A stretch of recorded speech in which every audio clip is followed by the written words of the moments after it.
Ow, ow, ow. What goes good with puppies? Kids. And what goes good with kids? Why, comic books, of course. Many kids out there in our audience have whiled away the hours reading about Flash Gordon and Batman. But as we find out in our next story, comic books are not for kids anymore.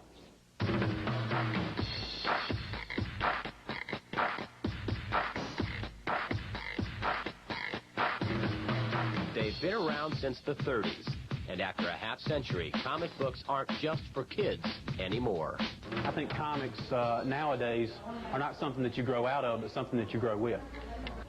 John Hitchcock is manager of Acme Comics in Greensboro, North Carolina.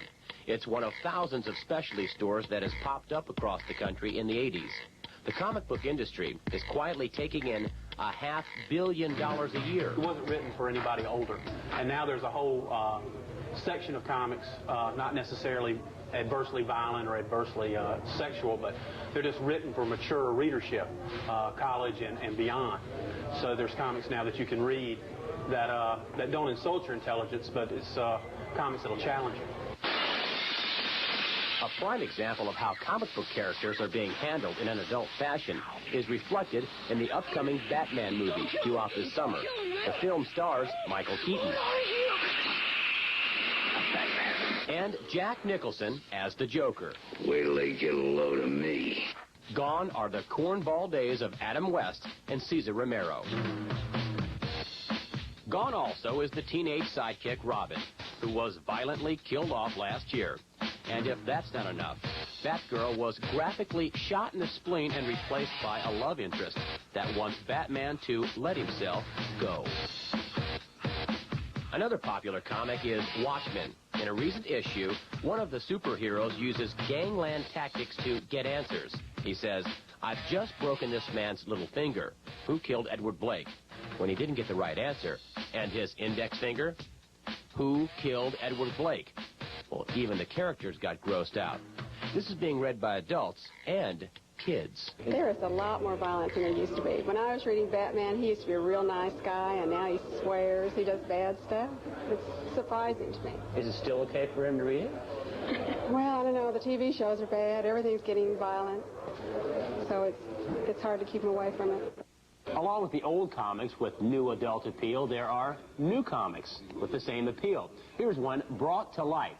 It's a real-life story of the Iran-Contra scandal. Its central figure, Ollie North, of course.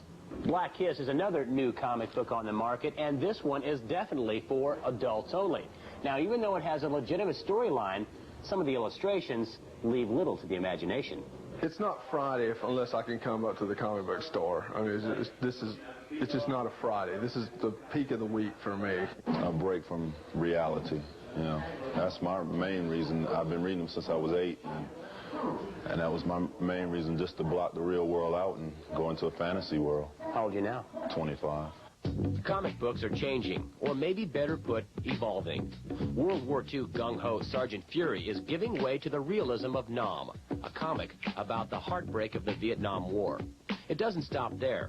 You can even read about the life and times of Pope John Paul and Mother Teresa, all in comic book form.